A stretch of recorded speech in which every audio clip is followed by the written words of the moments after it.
So Kalki is to come to end the age.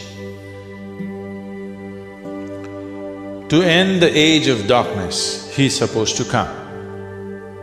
See, the nature of time is such, nobody need to begin it, nobody need to end it, it goes on anyway. Nothing may happen to you in your life, but time will pass, isn't it? There's one thing you can be guaranteed of. In case you get some boon and become immortal, you may even become immortal, but you can't stop time from passing on, isn't it? So nobody has to begin an age and end an age. It is just that they said Kalki will come on a white horse, winged. So if horse has wings, it's a no good horse. Horse should have good legs. No? Am I saying something wrong?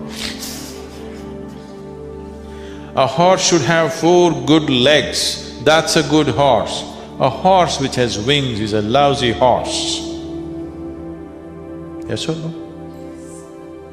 So obviously, they were talking about a white horse metaphorically, not as a horse. It is a metaphoric thing that brightness will arrive. When the age passes, the darkness will move out and brightness will arrive and it will destroy the darkness.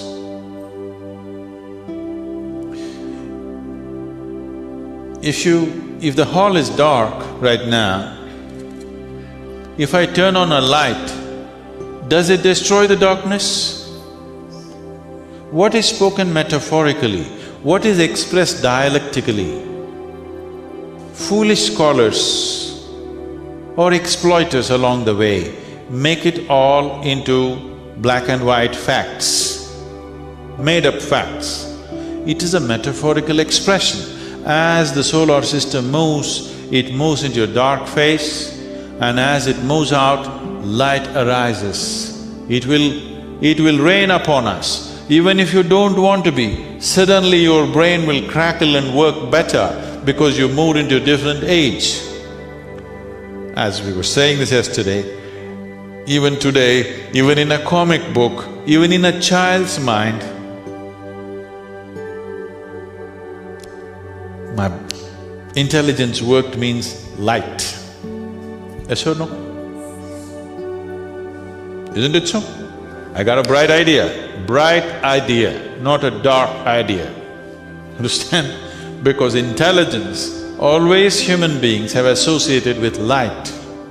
So, the scripture said, once the solar system moves out of this, a brightness will arise.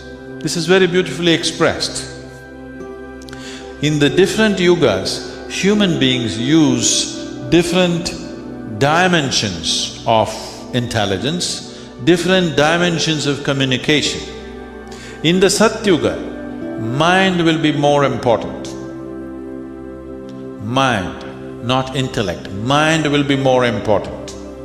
Probably this is the only culture where we make a distinction between mind and intellect. Today, modern scientists have started doing it for the first time in the last decade or so. Otherwise, mind was just one thing. So, the mind will be the main thing of communication and living. That is, if I want to say something to you, I don't need a microphone, nor do I have to shout at you like this. If I think about this, you get it. In Satyuga, people barely spoke because mind was the means of communication. Everything that had to be done was just done mentally. Because it was all done mentally. They say even conception happened mentally. They go to the extent of saying, there was no physical conception, it happened mentally. Then when they moved into the Treta Yuga, ice became important. So you will see when life moved into Treta Yuga, the language of people who lived in Treta Yuga are talking always about, one of the basic greetings in India was, "I see you." I think recently this Hollywood movie made this very popular, "I see you," Avatar. The basic greeting in this country was, "I see you." Okay, you see me, so what? No, that's not it. "I see you" means I see you through and through. So Treta people use their eyes powerfully. This is called as netra sparsha, that you can touch somebody with your eyes. When it moved further down, the breath became very important. We were already looking at this probably today morning or yesterday, that wherever the life energies are very high, there you will see your sense of smell will become very, very strong and sensitive. You will see this in the forest. Your sense of smell is more important than your eyes, ears and your brain. You know, really. Means you can just know what's happening with the person. In the sense, now a few months ago, a month ago, we had the fortune of having a guest in the ashram who was a king cobra. Now, he uses his tongue to taste you from a distance. He knows the chemistry of who you are. Well, myself and a few of the brahmacharis are handling this. He looks like a pet cobra. He's just playing with him. But he is not a pet, he is deadly. If he can move so quickly, and if he bites you, you have just 8 to 10 minutes. So you have just 8 to 10 minutes, that's all it gives you. It's deadly. It has enough venom to kill an elephant. But we are at ease with it because we understand that if you don't create the wrong chemistry in your system, he is fine with you. Cobra is the only creature who is so sensitive to your chemistry. All carnivorous animals and almost all wild creatures are sensitive to your chemistry, but particularly a snake is super sensitive. You can go in the wild and just pick up a venomous snake like this, not by the head catching like this, no, just like this. He will simply come if you are at total ease.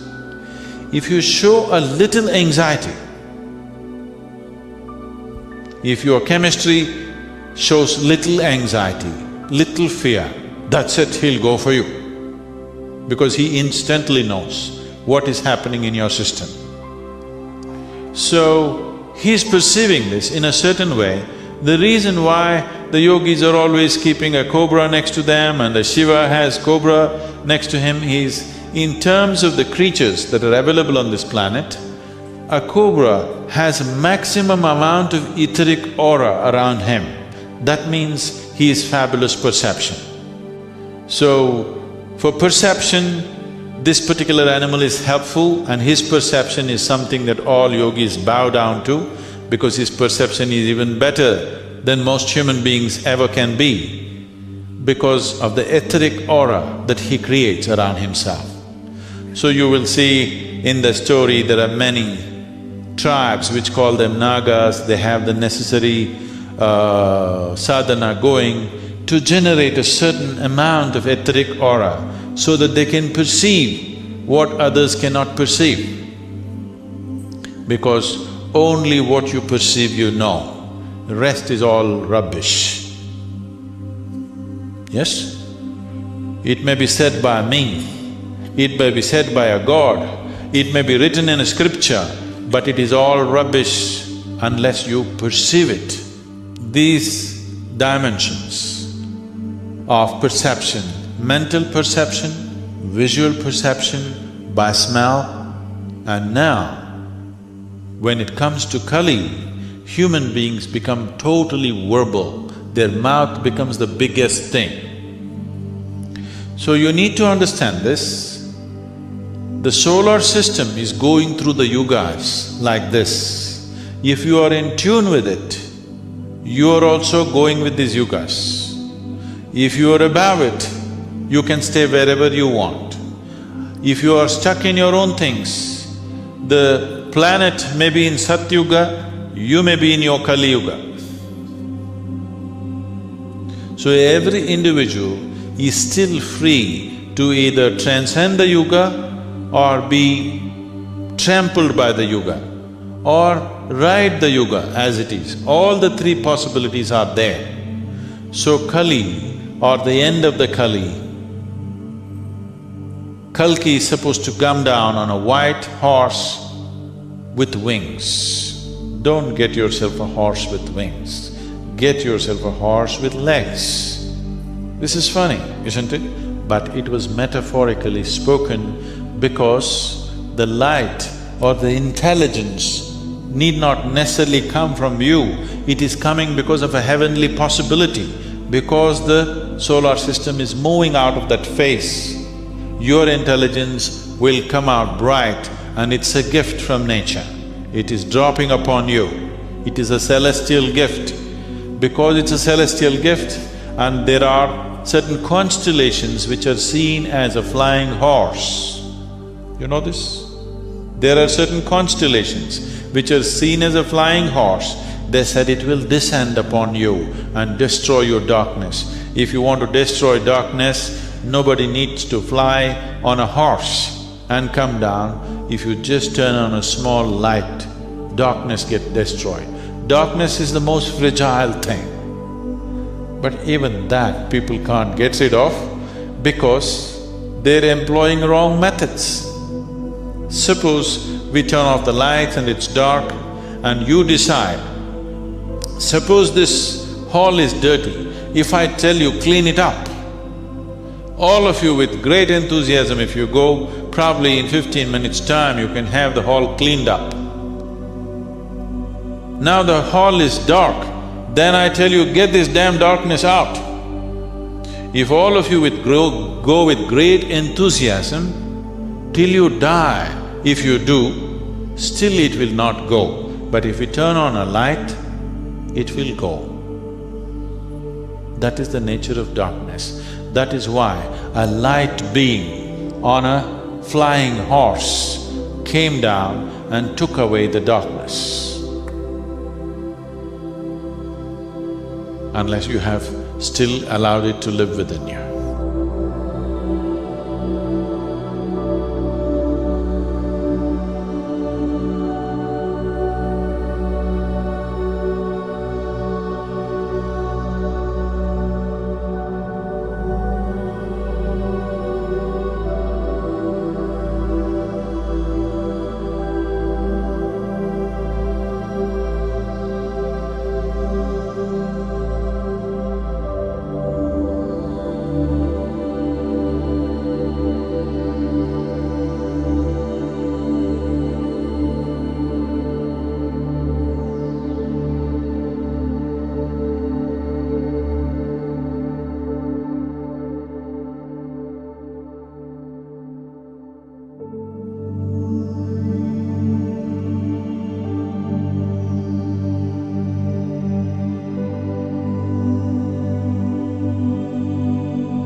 Every day, the period from 6:20 to 6:30 p.m. is an opportunity to experience Sadhguru's presence and establish a special contact with him. You can experience Sadhguru's presence during this period at your local time, irrespective of your physical location. The presence time also involves the Brahmananda Swarupa chant, a consecrated sound.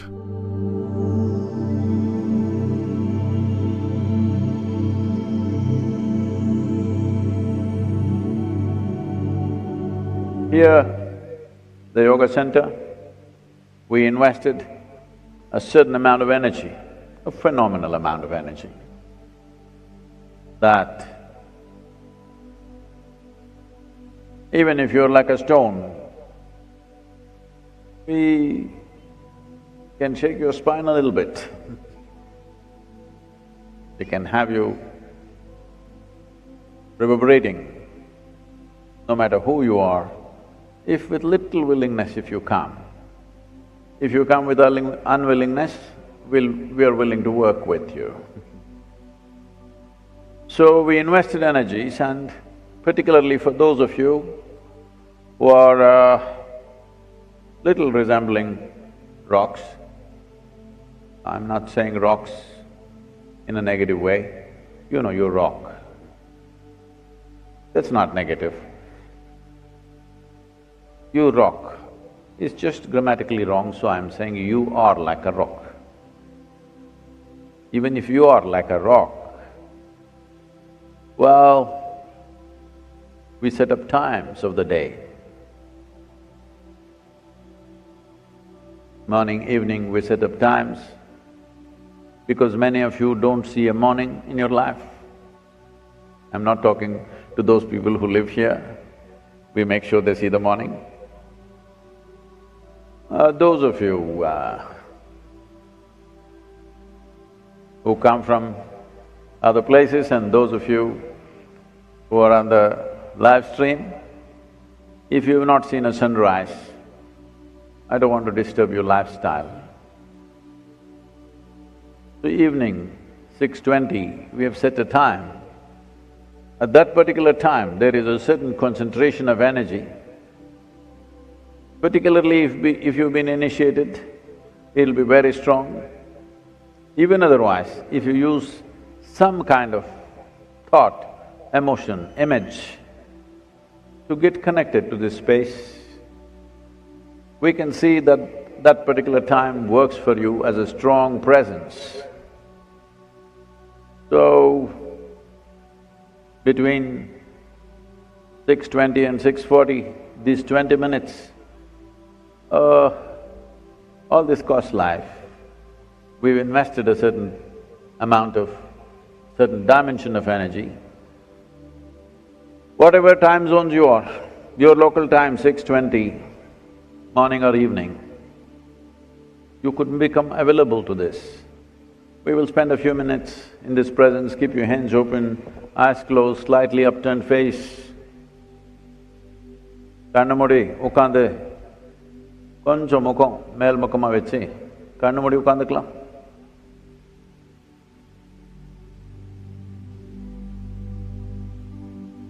மனிதனா இருந்தாலும் கொஞ்சம் அதுக்கு கம்மியா இருந்தாலும் பண்ணிக்கலாம். என்னத்துக்கு என்ன, கொஞ்சம் பேர் அந்த சின்ன செடி மேலே ஏறி உட்காந்துக்கிறாங்க, அவருக்கெல்லாம் சொல்றேன் நான். கண்ணு மூடி உட்காந்துக்கலாமே, கொஞ்சம் பரிமாண செயல் நடந்துடும்.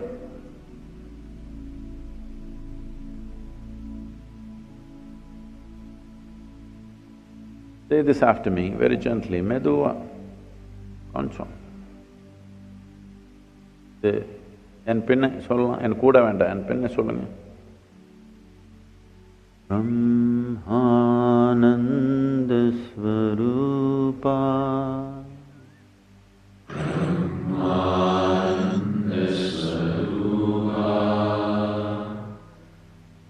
ईशा जगदीशा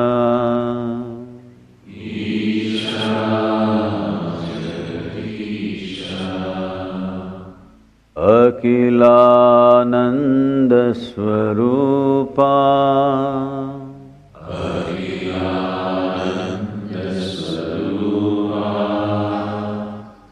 ईशा महेशा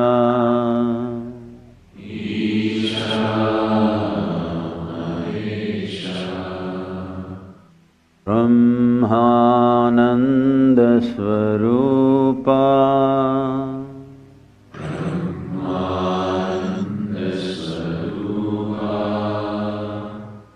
Isha Jagadisha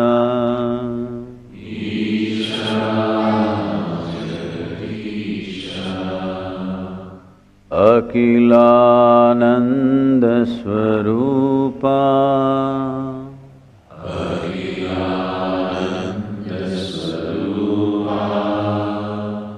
Isha Mahesha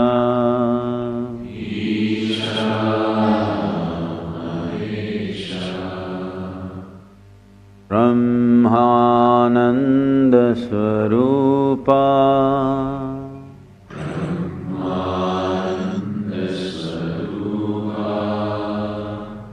Isha Jagadisha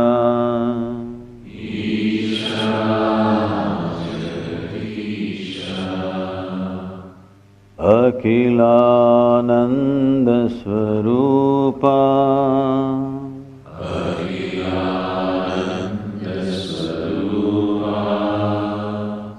Isha Mahesha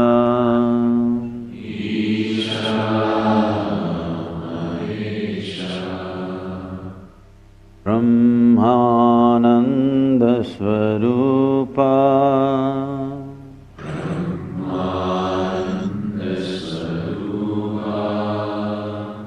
Isha Jagadisha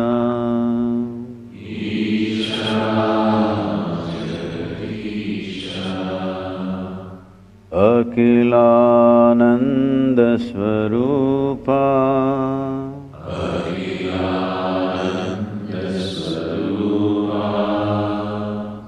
Isha Mahesha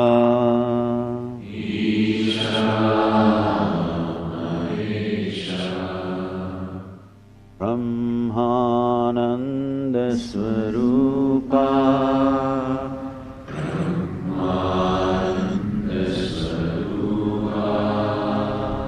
Isha Jagadisha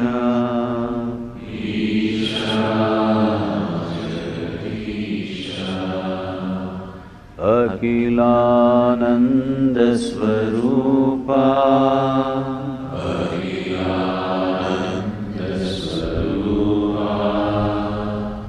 Isha Mahesha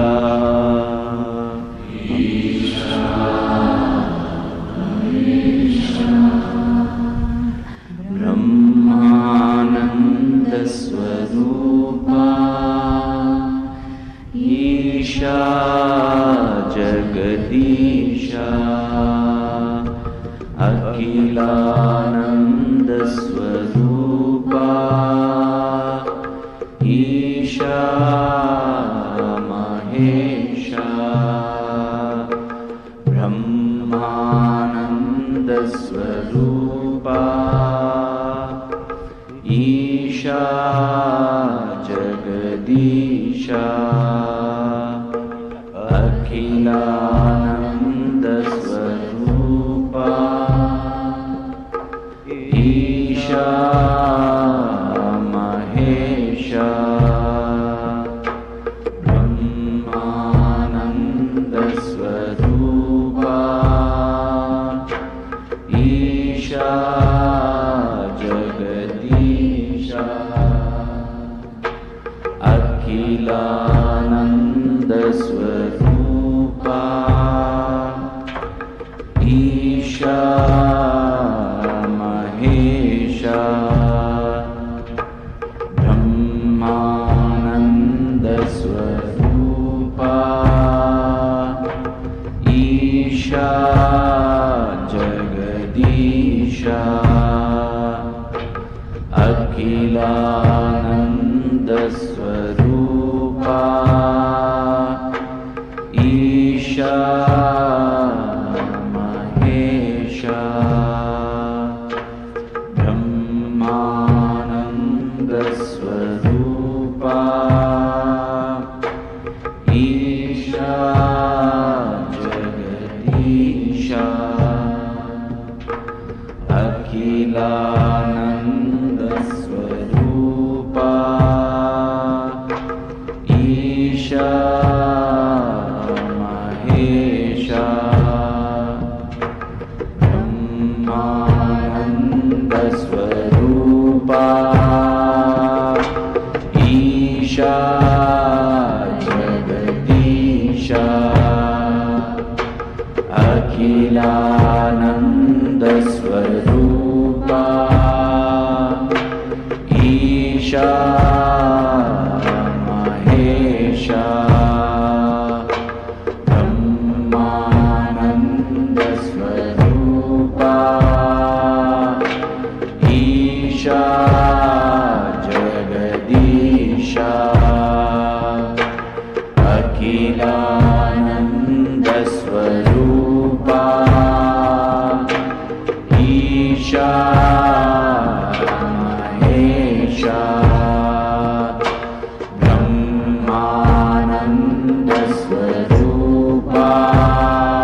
Keep your hands open, sit with a slightly upturned face, eyes closed.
Jananam sukadham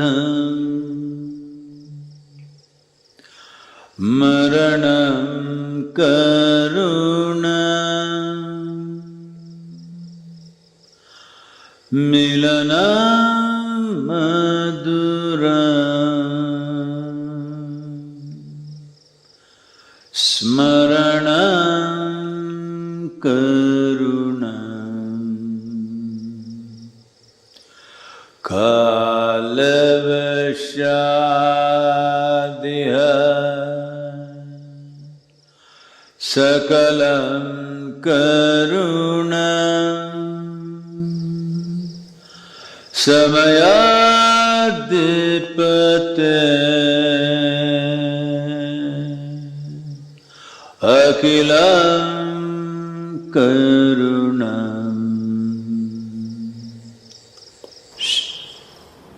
Take your own time.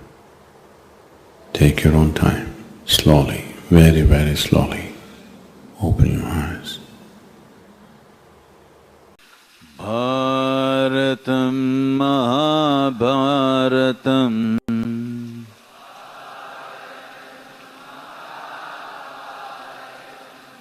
Ganga Narmada Punyatirtham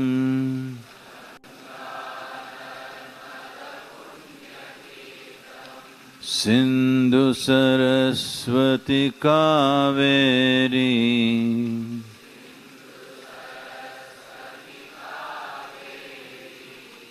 Jivana Karana Mula Tattvam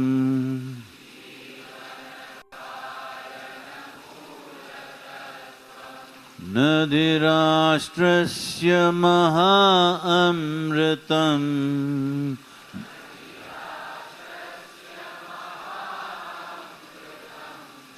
Bharatam.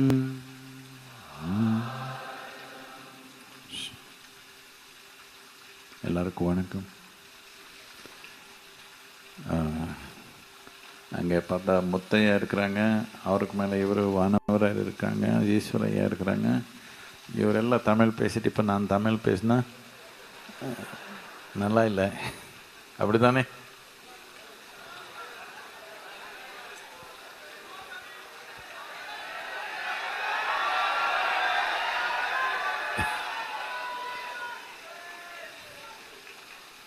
நிறைய பேர் guest எல்லாம் இருக்கிறாங்க, வெளிநாட்டிலேருந்து வந்தவங்க எல்லாமே ஒரு வார்த்தை புரியாதவருக்கு நமஸ்காரம். தலக்காவேரி இங்கே வந்துடுச்சு. ஆனால் நம்ம என்ன புரிஞ்சுக்கணுன்னா, காவேரின்றது ஒரு சின்ன ஓடு. அதுக்கு இந்த காவேரி பிரதேசத்தில் தோராயம் 120 உபநதி சேர்ந்து ஒரு மகா ஓடுது. இதனால நம்ம இந்த அடிப்படையாக இது நம்ம புரிஞ்சுக்கிடுவோம். ஆறுன்னா இந்த டிராபிக்கல் ரீஜனில் அது ஒரு ஆறு இல்லை, எப்பவுமே அது ஒரு சிஸ்டம். இந்த காவேரி பேசின்ன்றது ஒரு சிஸ்டம் ஆஃப் ரிவர்ஸ். இந்த தோராயமாக 120 ஜீவநதி சேர்ந்து காவேரியாக ஓடி இருந்தது. இப்போ அந்த 120 நதியில் வெறும் 35 நதி மட்டும்தான் ஒரு 12 மாதம் ஓடுது. மித்த எல்லாமே மழை வந்தப்போ தான் போகுது. மித்த டைமில் அதில் ஒன்றும் இல்லை. எவ்வளவோ நதி அதில் ஊரெல்லாம் கட்டியாச்சு.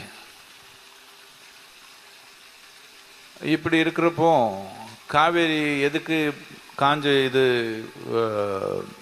காஞ்சி போகுதுன்றது ஒன்றும் சந்தேகம் இல்லை. என்னத்துக்குன்னா அதுக்கு என்ன மூலம் இருந்தோ அதை எடுத்துட்டோம் நாம் பலவிதமாக.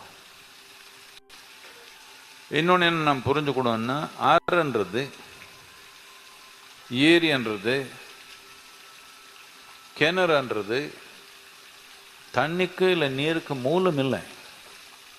இது நீர் வந்து சேர்ற இடம், இது மூலம் இல்லை. நமக்கு நீருக்கு ஒரே ஒரு மூலம்தான் மழை. அதில் இந்த தென்னிந்தியாவில் நமக்கு தமிழ்நாட்டில் 2 மான்சூன் வருது. சவுத் ஈஸ்ட் மான்சூன் வருது, north west I'm sorry, southwest monsoon வருது, northeast monsoon நமக்கு வருது. சில வருடங்களுக்கு முன்னாடி பார்த்தா, இல்லை ரொம்ப முன்னாடி பார்த்தாலே தோராயமாக 12,000 வருடத்து விவசாயத்து இத்திஹாசம் இருக்குது இந்த நாட்டில். உலகத்தில் எங்கேயும் இது இல்லை. Kaveri பேசின்ன்றது it is not just a fertile region, it is one of the most fertile regions on the planet, not in India.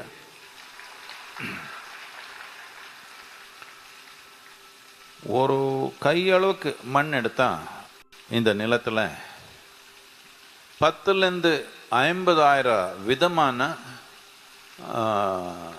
Micro organisms, என்ன நுண்ணுயிர், 10,000 50,000 ஸ்பீஷீஸ் இருக்குது.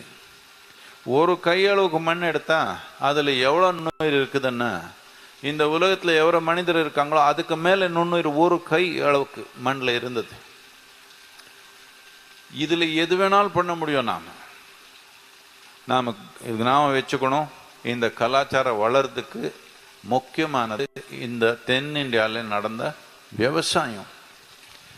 ராஜர் பேர் புக்கில் எழுதிருக்கலாம், விவசாய பேர் புக்கில் எழுதலை. ஆனால் விவசாயம் ரொம்ப வெற்றிகரமாக நடந்ததுனால தான் ராஜ்யங்கள் வளர்ந்தது, வியாபாரம் வளர்ந்தது, அதில் பலவிதமான மக்கள் வளர்ந்தாங்க. ஆனால் எல்லாத்துக்கும் அடிப்படை விவசாயம். இந்த தென்னிந்தியாவில் இருந்த விவசாயத்தினால தான் இந்த தமிழ் கலாச்சாரமே வளர்ந்துருக்குது. விவசாயினால, ராஜர்னால இல்லை. இப்படி இருக்கிறப்போ இப்போ நம்ம விவசாயி நிலை என்னன்றது நம்ம ஒன்றும் பேச தேவையில்லை, எல்லாரும் சொல்லிட்டாங்க, எல்லாருக்கும் தெரிஞ்ச விஷயம், நியூஸ் பேப்பரில் இருக்குது டெய்லி. இப்போ நீங்கள் ஒரு விவசாயி போய் கேட்டிங்கன்னா, உங்கள் அடுத்த தலைமுறை விவசாயத்தில் போட போகிறீங்களான்னு கேட்டால் இதில் 2% கூட இல்லை. இங்கே செல்லமுத்து உட்காந்துருக்குறாங்க, அவருக்கு ரொம்ப பாதிப்பு இருக்குது அவர் நெஞ்சில். 2% கூட போக மாட்டாங்க. இவ்வளோ பெரிய ஜனத்தொகை வச்சு நம்ம உணவு வளர்த்த முடியலன்னா என்னன்னு பண்ண போகிறோம் இந்த நாட்டில்னு கேட்குறேன். What is our plan for the country? இந்த Ganga பேசின்ல, the Ganga basin accounts for 25% of India's geography and 33% of India's agriculture. We have removed 92% of the tree cover in the last 70 years. In the Kaveri basin, we have removed 87% of the tree cover. We must understand this, the only and only source of water we have is monsoon rain. Only 4% of India's rivers are glacial water. And this glacial water largely is coming from Nepal and China. Only about 1% is Indian glacial water. Rest is all coming from outside. That comes only in certain seasons in a big way. So essentially it's a monsoon which is our source. If you look at the last 100-year pattern of monsoons, you will see that monsoons have not decreased. Largely it's been the same. There have been a few bad monsoons, but generally it has been the same. So the same volume of water is coming down. It is just our ability to hold it in the land is gone. Well, we came up with the ideas of reservoirs and dams. This mega reservoirs and dams is essentially picked up from United States. Europe doesn't build mega dams. It's only United States and later on picked up by the Chinese. But nobody else built huge dams. And we built huge dams. We must know this. All our dams, in South India it's a little better, in the northern India, all our dams are at 40% capacity right now because of the silt. For example, we're talking about delta. Kaveri Delta was the richest agricultural land you could think of. You must understand, delta means it becomes as fertile as it becomes because of the silt that the river brings. There are 4 major dams and many other small check dams and stuff on Kaveri. You think silt is coming to you? Silt has stopped in the dams. So delta will die There's no question about this. If I say this, a whole lot of people will react, but I'm telling you, the Kaveri delta will die because the dams have stopped the silt, the alluvial soil that was coming is over. And 5 months in a year, Kaveri is not touching the ocean. 175 kilometers short of the ocean, it's drying up. So, I can go on with many terrible details and facts about the Kaveri. But what is the plan? Well, as our Minister Velmani mentioned, because he's our neighbor, I don't call him honorable minister and all, he's our neighbor. So, as he said, we started this movement of what's called as Project Green Hands almost 22 years ago actively. Even before that, I took up one project. This is something most Coimbatore people do not know. The hill behind us, the Velangiri mountains are very rich. There are places if you walk 1 mile, you won't see sunlight, it's that thick. But the hill behind the yoga center, all the trees, major trees were removed. Because there was a furniture industry where today one of our meditation halls called Spanda Hall is built. There was a furniture industry running right there, and the source was in the hills. Openly, it was running. And those days, I paid 4 times the price that was prevalent at that time to buy this 2.5 acre piece of land. Because we wanted to close the industry, there was no way to close it because it was happening in connivence with everybody involved. So, we bought that land and closed down that. Then, when I walked up the hills, I saw there was not one big tree. Everything that could be removed was removed. We planted over 6 million trees in this one hill. I just wanted to see whether we can really execute. Well, ideas grow in your head, they don't need any space, they grow. But whether we can execute this. And this was just about 4,000 people. All we gave them was 2 meals a day. And I came up with a unique way of planting.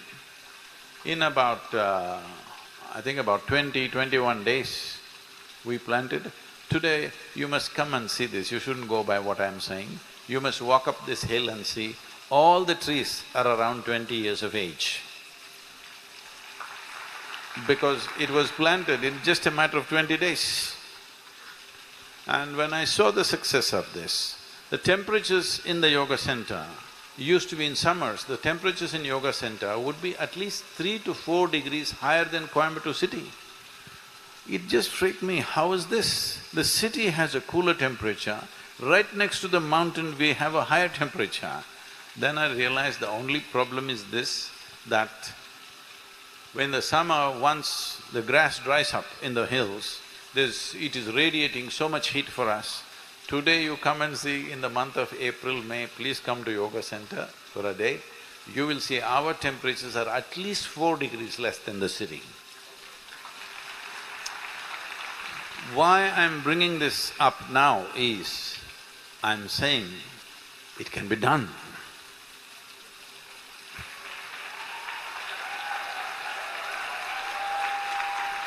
Two… 242 crore, oh, people roll their eyeballs. What's our population? 130 crores. If each one of us in the next 4 to 5 years plant 2 saplings, it is done. If you contribute for 2 saplings, it's done. But we have a lot of people in this country who won't do anything. We will have to plant for them also.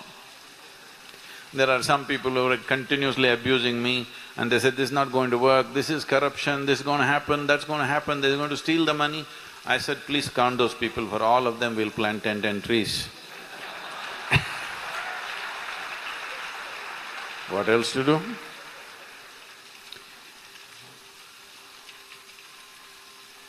This is a choice we have, every one of us. Not only with this affair of Kaveri, with every aspect that concerns human well-being, with every aspect that concerns this nation and this world, I want you to make this one commitment in your life.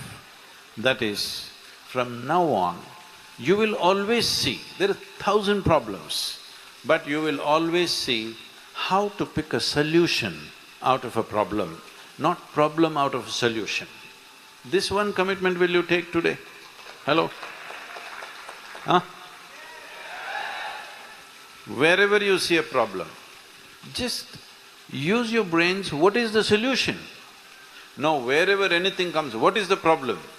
This is why I said, do not utter the word Kaveri Prachane. Kaveri is not Prachane for us. Kaveri is our mother. Kaveri is the source of our life. From now on, if you say Kaveri, you must say Kaveri Tai, not Kaveri Prachane. Hello?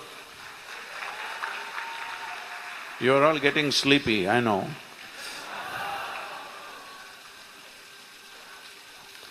At least the word Kaveri should come out of you with some sense of involvement and love for that which is the source of your life. All gods that you have not seen, you're worshipping all the time. 3 days, if you don't have water to drink, even if God appears, what will you ask? Water. So I want you to, from now on, every time you drink a sip of water, I want you to bow down. You will… otherwise, if we deprive you of water for 2 days, anyway you will bow down. Are we that kind of donkeys that we have to be pushed to a corner to come to our senses? Hello? Are we? No. Well, whenever I was quoting Albert Einstein, when Albert Einstein came to India, I'm just paraphrasing, it's not exact words. He said, Indians cannot think more than 15 minutes at a time. You must tell me now. I'm saying, I feel he met the wrong Indians. What do you think? Huh? He met the wrong Indians, he did not meet us. He met the wrong Indians and came to this conclusion that Indians cannot think 15 minutes ahead. If you give them Pongal, they forget tomorrow. But now Pongal is under threat. Yes, Pongal is under threat. Because the next generation does not want to live on the land, because it's heartbreaking. People are not giving up agriculture because they don't like it, because it's just heartbreaking. Go and work on the land for 2 days, at the end of the year, you see what is it that you are getting out of it. It is absolutely heartbreaking, nobody wants to put their children into that nonsense anymore. Unless we make living on the land extremely lucrative, nobody will live on the land. Everybody will try to move somewhere else where there is city, industry, entertainment, everything. So this has to happen now. We have a window of about 15 years in my estimate. In these 15 years, if we don't turn things around, what we will see is not going to be pretty. I said this 8 years ago, some media people came and I said, see, if you don't do the right things now, if you do not wake up in millions, in a few summers from now, thousands will die. They said, oh, neenga ipdi pesakoodadu Sadhguru, neenga positive-a pesanum, neenga edhukku ipdi pesringa? Naan pesinal sari, pesinanal sari, daagam vanda saagra aala sattiruvanga. Avladhaan. Thanni neer illame daagam vandiruchenna சாகிறவங்க சத்திருவாங்க தானே, நாம் சொன்னா மட்டும் சாகுறாங்களா? இப்போ காவேரி வலயத்துல 12 வருஷத்துல 47,000 விவசாயி தற்கொலை பண்ணா இது பத்தலையான்னு கேட்கிறேன் நானு. When over 3 lakh farmers in the country commit suicide in the last 18 to 20 years, when I say 3 lakh, I want you to understand, unfortunately we had 4 wars in the last 70 years in this country, in the independent India. In all these 4 wars, this many people did not die on both sides. That is the number of farmers who have committed suicide. It… not in a natural disaster or something, suicide. I want you to understand, suicide is not just a death. A suicide is not just a death. Before a person gets pushed to that point of taking his own life, what he goes through within himself is an enormous level of human suffering. It is not just another death. Death is different, death happens all the time, but suicide is very different. You must count 10 or 100 deaths for every suicide because of the level of suffering the individual human being goes through within himself or herself. If 300,000 farmers commit suicide, is this not enough? Are we waiting for a bigger disaster? I want to know. Are we waiting for a bigger disaster? So this is not a question of Kaveri, this is not a question of this and that. This is a question, what is really in question right now is our humanity. Are we human or have we become rocks that nothing moves us? Nothing just moves us, it doesn't matter. People who are producing food for us are committing suicide in thousands. Every day there are reports, we're reading it like cricket score. So this is a question of our humanity. This is not a question of environment. This is a fundamental question about our humanity. So what can I do, what can I do? You must decide what you can do. I just found out in Chennai, a few beggars were identified, they're earning between 3.5 lakhs to 4 lakhs per year. It's a good profession. And so now our volunteers are working to get them to contribute 1 tree per week, all those rich beggars in Chennai. I don't know, Coimbatore beggars may be even richer, who knows? If they have positioned themselves well in the right place, maybe they're even richer than that. So if a beggar who sits on the streets and begs every day, if he will contribute 1 tree per week, what you should do, you must decide. I have never been that kind of person, it doesn't agree with my aesthetics to go and tell somebody what they should do with their money. It's their business.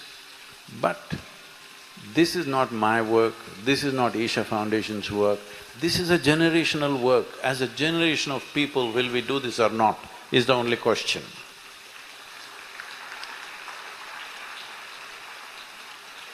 In many ways, if we don't do it, see right now, if we do the right things in the next 10 to 15 years' time, in a matter of 20 to 25 years, you will see a fantastic change.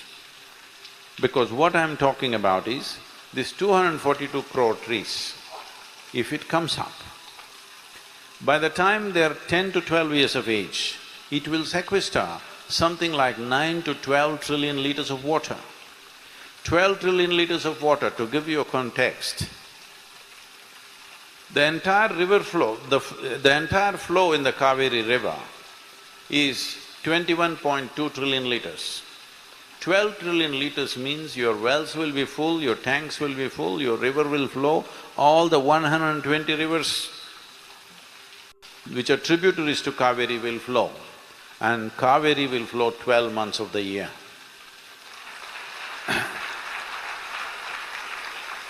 My engagement with Kaveri was not as an environmentalist, I am not an environmentalist, let me be very clear.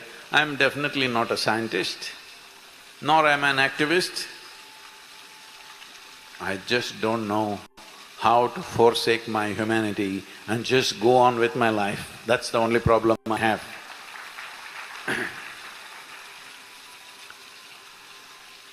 I grew up around Kaveri, and because I did not find anything very interesting happening in the school, I went to Kaveri more and more often.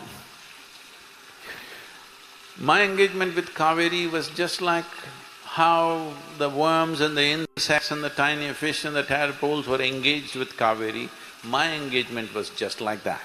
I did not go there thinking I'm going to learn something, I did not go there thinking I'll do something. No, I was just engaged like every other tiny creature involved. In my experience, I did not see Kaveri as a water source. All I saw was, she was a magnificent life, a mega life. I was a tiny little life out there. And people like me and you come and go, but Kaveri has flown for millions of years. At such a mighty life, we have brought her to her knees today that she doesn't get to the ocean 5 months in a year. And she's withdrawing between 4 to 8 kilometers per year. I want you to calculate how long does it take before it stops entering Tamil Nadu for 4-5 months in a year. I want you to calculate the distance. If you want some help, I will tell you the entire length of Kaveri is 804 kilometers or 6 kilometers, okay? So 175 kilometers short it stopped. From there, let's take the minimum 4 kilometers a year if it withdraws. In how many years Kaveri will not enter Tamil Nadu? If Kaveri does not enter Tamil Nadu at all, I think Kaveri prachana is over. Yes. Problem is between you and me, between two people. The problem is not with the river. Hello? The river is not the problem, we are the problem. So as a part of this, many things will happen and this should not become one evening everybody clap their hands and go away. 12 years.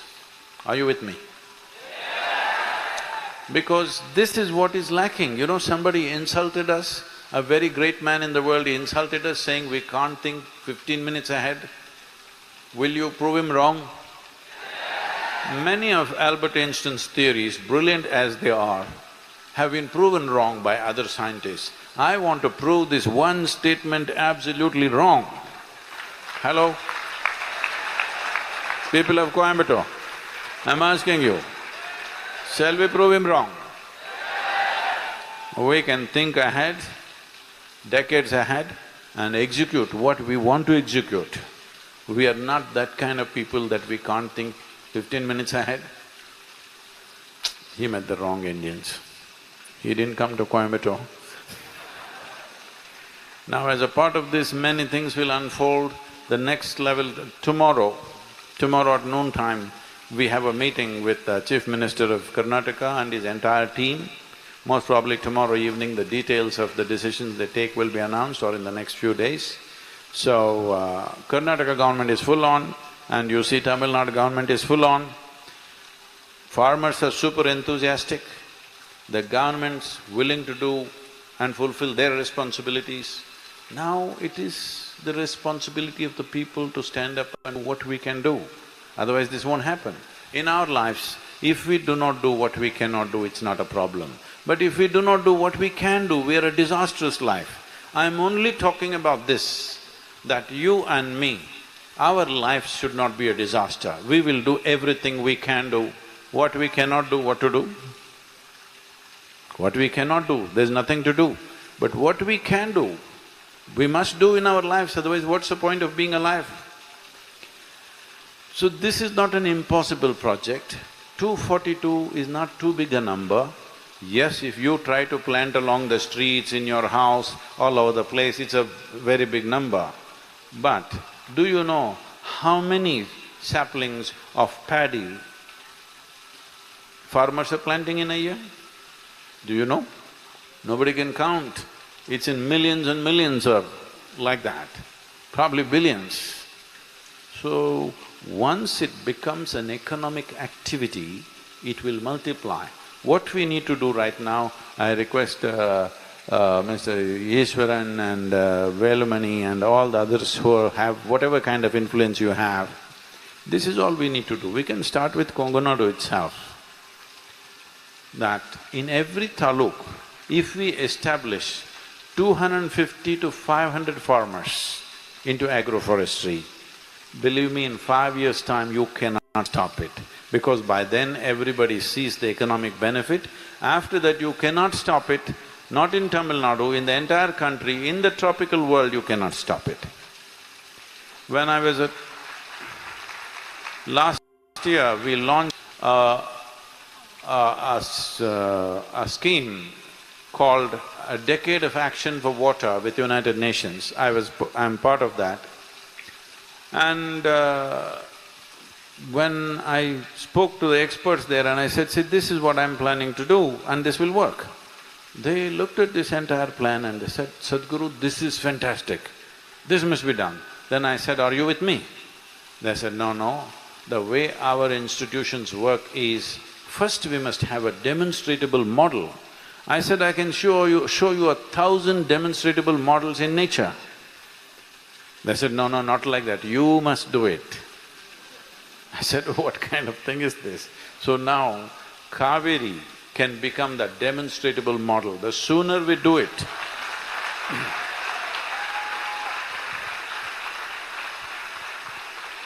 and this time when we were at the COP14 meeting in Delhi, just 9th and 10th of this month, the response that we are getting there is unbelievable. United Nations is not usually given to emotions and enthusiasm like that. The kind of enthusiasm and the emotional way they responded to me, all the leaders of various organizations, was a big shock and a surprise for me. I didn't expect them to come on like that. They've all been closely watching Kaveri calling, and many tweets and other things are in the public domain, but they're also conveying this to us in many different levels. The important thing is this: because it is an economic plan, it cannot fail. If you try to do ecology without involving economic aspects of it, it is bound to fail. It may not totally fail. See, we started Project Green Hands. At that time, I said we must plant 112 million trees. In 8 years if we plant, 6 to 8 years if we plant, in 15 years' time, desertification would have stopped. But we went on, now it is already 14 years since we started that. We have planted some 35 million trees, but still it's not 112. But since then, from that day to now, the deterioration that's happened is extremely sharp. In the last 25 years, I've been watching with concern what's happening with Kaveri, but particularly in the last 7 to 8 years, the drop is very, very steep. See, the scientific studies are saying the drop is 44%, because they are taking even the monsoon flows. In my experience, I see, if you take a mid-month, like let's say you take November, after 5 months after monsoons are over, in my experience, Kaveri is only 30% of what she was 50 years ago. This is a commitment. I want to see Kaveri flows as she did 50 years ago when I saw the Kaveri, how it was. We must make sure our children will see Kaveri like that again. And it's possible to do this. When we launched this Rally for Rivers campaign, we did over 50,000 art competitions across the country in various schools, 50,000 schools.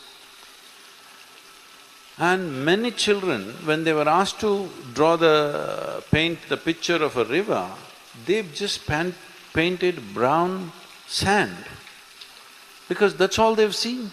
Maybe when they're going on a bridge, their parents would have said, look at the river, and they saw only sand, and they painted picture of sand. This is the imagery of future. If we don't take care of this, with the kind of population pressure we have, if we want to live in this country, we must live sensibly. There is not enough space for foolishness. There is not room for stupidity. If you want to be stupid, there must be lot of space. When you are sitting close together, no room for stupid behavior, isn't it? Hello? We really packed. Well, we are nice, but we are too many. Like Biju Patnaik said, India is a great country, just too many bloody Indians. That's his words, not me, okay? So, right now our populations have reached a point where everything that we do, we need to think how we're doing it. It's very, very important. And we can see this in our lifetime. We can see this in our lifetime, what transformation we can bring. If you do not understand what I'm telling you, you either Valvan is here, Senthil is here, just visit their farms, you will see what prosperity is. People, every time a suicide happens, they're saying, oh, he couldn't pay bank loan, so he died. If there was fertile soil and abundant water, would a farmer commit suicide? I want to know. Hello?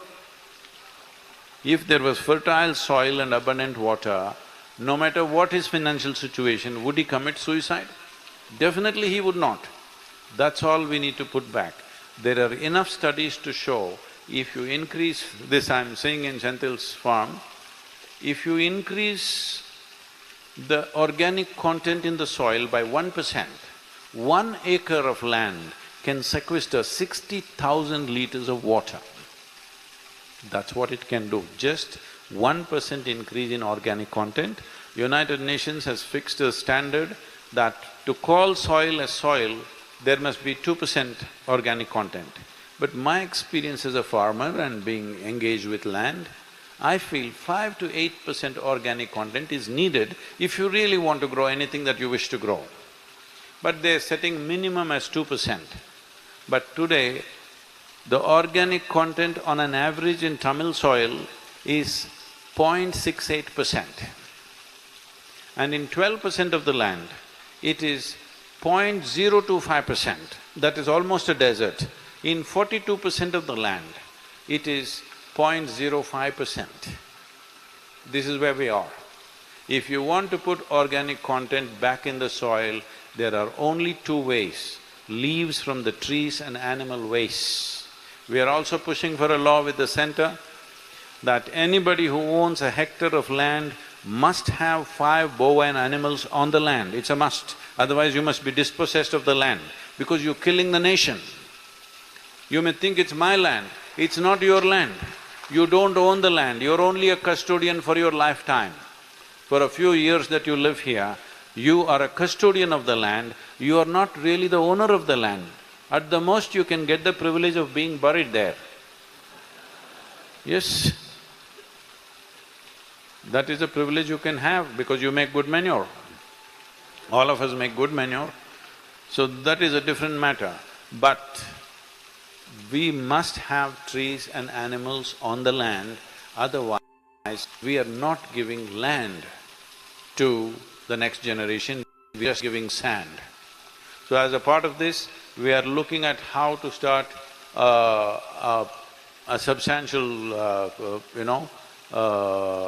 an institution for agroforestry near the Isha Yoga Center, where we can train farmers on a regular basis because people need a demonstration.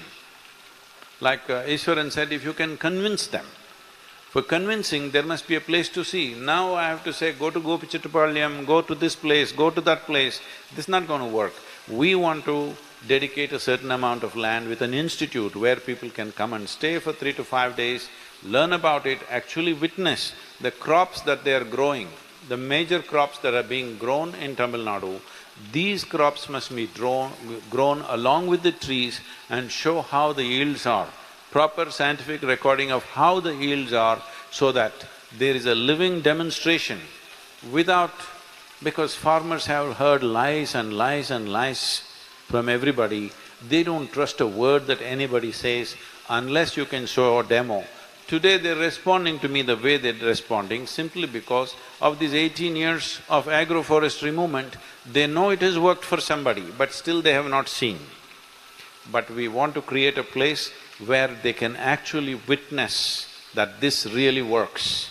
This is very important, and we are seeing how to work this with the Tamil Nadu Agriculture University and the Forest College, and of course our local political leaders are there.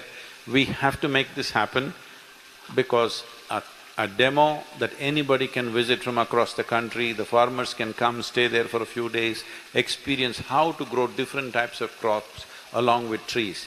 Agroforestry is a science which can be adjusted in so many different ways. It's not about just planting trees. This you must remember. All of you should go to the website kavaricalling.org and learn 5 important things, because the misinterpretation that happens from person to person causes enormous damage.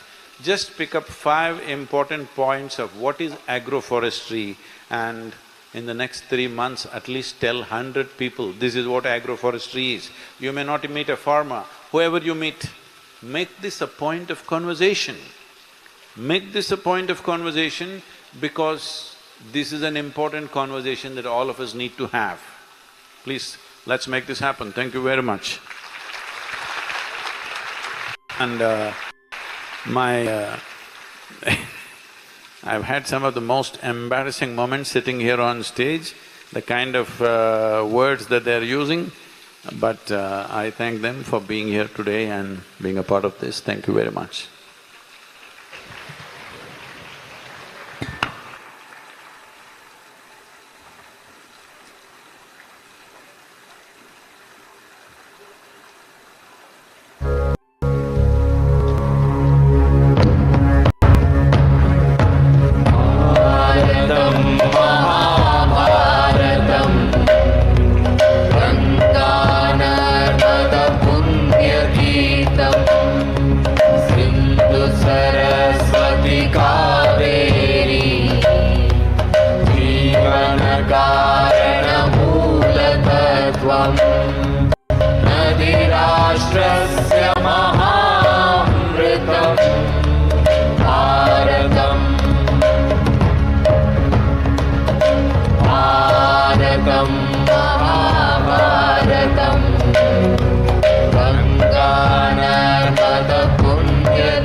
I would like to take this opportunity to particularly congratulate and thank the 59 motorcycle riders who rode with us from Talakaveri to here. Only 12 of them are here today because others had to leave. I really appreciate the level of discipline and focus with which they rode without a single incident in this over 3,000-kilometer journey, not a single incident of indiscipline or any kind of trouble. Absolutely focused group. Thank you very much for being with us. And many millions of volunteers who participated, those many nameless hands which have constantly worked in the last 20-odd years to keep this movement going, not seeking any attention, not seeking any rewards, above all, dedicating their own time, money and efforts to make this happen. Thank you very much for everybody, wherever you are in the world, all the support that you've given us, thank you very much. And also I would like to particularly say this today, the media, both in Karnataka and Tamil Nadu, the mainstream media has done such a phenomenal job for Kaveri calling. Some of the experts were commenting that never before the media has come out across media houses, the way they have participated in this Kaveri calling. It's been their mission, they've taken it up as theirs. We bow to them for the level of reach they gave Kaveri calling and making it an inspirational process for the people. And also the police forces in both the states, they've been so exemplary, not just performing their duty, but absolutely involved in the movement with us at different places, different teams of policemen, both in Karnataka and Tamil Nadu. I'm really looking at the police force with a completely different vision after Kaveri calling because of the level of involvement, because when we went on Rally for Rivers, we had a team of BSF soldiers and they were doing a fantastic job. But both Karnataka and Tamil Nadu police have done such an exemplary, not just doing their duty, going well beyond that. Thank you very much.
punyatita